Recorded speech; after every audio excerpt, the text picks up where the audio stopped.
Halo Sobat JPW, ketemu lagi dengan saya Tobu. Pada video kali ini saya ingin sharing tutorial latte art cara membuat pattern 5 Rosetta.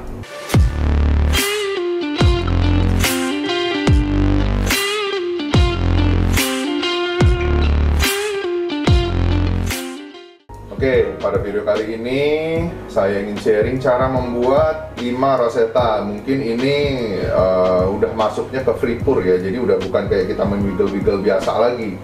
Tapi ini udah kayak free pour, jadi kita memang kayak ngegambar di atas espresso ya. Nah ini mungkin masuknya udah kelasnya, kalau untuk 5 Rosetta ini udah masuknya ke advance ya.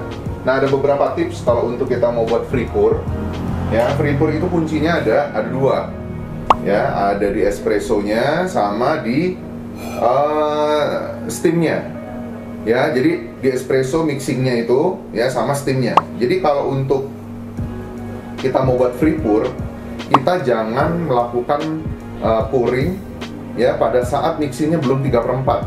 Jadi free pour itu hanya bisa dibuat ketika ujung jug ini itu dekat banget sama susunya, sama kopi susunya, sama espressonya. Jadi kuncinya adalah kalau mau buat free pour itu isi dulu, mixing dulu espressonya sama susu 3/4, baru kita buat gambarnya. Itu gambarnya bakalan enak kalau kayak gitu. Kalau susunya sama mixing masih terlalu sedikit, itu cocoknya buat Rosetta biasa, buat yang kita wiggle, buat wing tulip. Cocoknya jangan terlalu penuh, biar ada dorongannya antara aliran air dan espressonya, jadi agak jauh gitu, jadi kita nge-wiggle-nya enak. Tapi kalau free pour justru jangan ada dorongan ya, sedekat mungkin, karena kita mau ngegambar, bukan mau ngedorong yang kita buat sampai mekar begitu, bukan. Kalau kita mau buat yang mekar begini, itu harus pakai dorongan. Jadi mixingnya jangan terlalu penuh. Tapi kalau mau 5 Rosetta, mau ngegambar free pour, justru isi susunya sama kopinya, espressonya itu harus penuh. Jadi ketika kita mixing 3/4 baru kita gambar. Di situ kuncinya. Ya, yuk kita coba.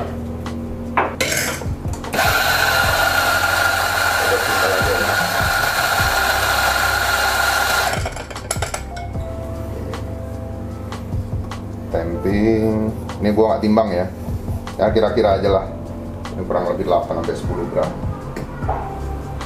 ya. Jadi kemarin ada yang bilang, bang steamnya sama espressonya barengan dong, karena kan Alex Gueto. Ya udah kita coba ya. Kadang-kadang gua nggak suka barengan itu karena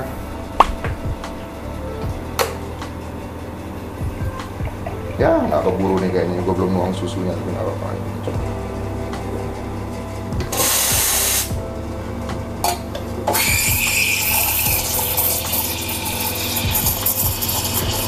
Ingat, kalau buat latte stretchingnya jangan terlalu lama.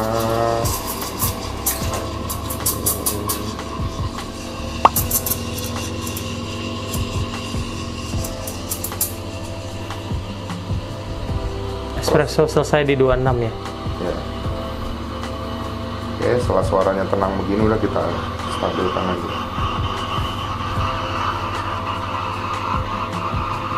Ini udah panas.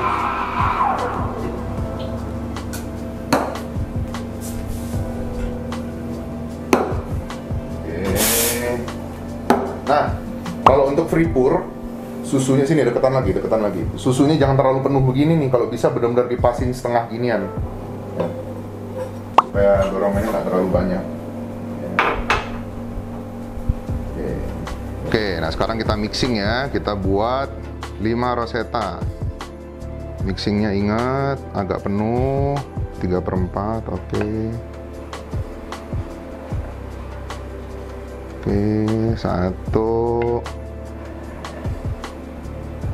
2, 3, 4, 5. Oke, not bad lah ya, lumayan ya. Nah ini kita sudah buat 5 Rosetta ya. Nah kita taruh sini dulu kali ya, 5 Rosetta. Oke. Nah kurang lebih seperti itulah tutorial cara membuat 5 Rosetta. Nah, di sini saya mau ingetin lagi. Ya, kuncinya adalah, tunggu saya ambil gelas lagi. Oke, kuncinya adalah kalau mau buat 5 Rosetta, pertama steam susunya itu harus benar-benar pas. Ya, jadi nggak boleh terlalu kental, nggak boleh terlalu encer. Jadi harus benar-benar pas. Yang kedua, mixing antar espresso dan susu itu harus terisi 3/4-nya dulu. Supaya apa? Supaya ngebuat patternnya lebih gampang, karena kita mau free pour. Semua free pour tidak boleh terlalu jauh antara jarak spout dan susunya. Karena kalau terlalu jauh, nanti tekanannya terlalu kuat, dia tidak akan bisa membuat gambar dengan detail. Ya, jadi kunci dari free pour itu adalah kurangi tekanan, jadi benar-benar hanya susu yang keluar dari dari ujung jug ini langsung mengena dengan espresso yang ada di dalamnya, jadi tidak ada tekanan, jadi sedekat mungkin. Kalau kita mau buat Rosetta, mau buat wing tulip atau apa, justru kita harus agak jauh karena kita butuh tekanan dari aliran air dari sini ke espresso ini agak jauh supaya megar deh, supaya bisa ngebentuk seperti ini. Nah, jadi itu perbedaannya. Kalau free pour harus sedekat mungkin, mixingnya 3/4. Kalau mau latte art basic kayak Rosetta, kayak tulip, ya kayak wing tulip, ya pokoknya yang wiggle mau ingin megar, justru harus agak jauh. Yang berikutnya lagi, usahakan pakailah jug yang ujungnya lancip. Ya, semakin lancip ujungnya, semakin enak kita membuat garis-garis secara tipis. Ya, fine line-nya itu semakin enak. Kalau sininya terlalu lebar, nanti kita akan susah untuk ngebuat pattern yang free pour kayak tadi. Yang ujungnya lebar itu lebih cocok untuk latte art basic, untuk Rosetta, wing tulip, untuk tulip, nah itu lebih enak tuh. Ya, tapi kalau untuk yang mau free pour, saya sarankan pakai yang ujungnya tajam. Jadi, itulah tipsnya kalau kita mau free pour. Ya, tapi kalau sebelum Sobat JPW lari, belajar ke arah sini, belajarin dulu yang basicnya. Belajar dulu Rosetta, belajar dulu tulip, belajar dulu wing tulip, belajar dulu swan, belajar dulu triple Rosetta, baru terakhir kita belajar 5 Rosetta. Ya, kalau 5 Rosetta kita udah lancar, kita udah mulai bisa belajar yang lebih advance lagi, misalkan kayak buat gambar kuda, ya gambar macam-macam sekarang banyak kan ya, latte art yang gambarnya itu macam-macam ya. Nah, kurang lebih seperti itu, ya. Demikianlah tutorial latte art cara membuat 5 Rosetta. Ya, semoga video ini bermanfaat.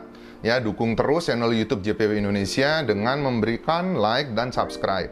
Jika Sobat JPW ingin berinteraksi langsung dengan saya, bisa follow Instagram saya di togu.jpw. Terima kasih.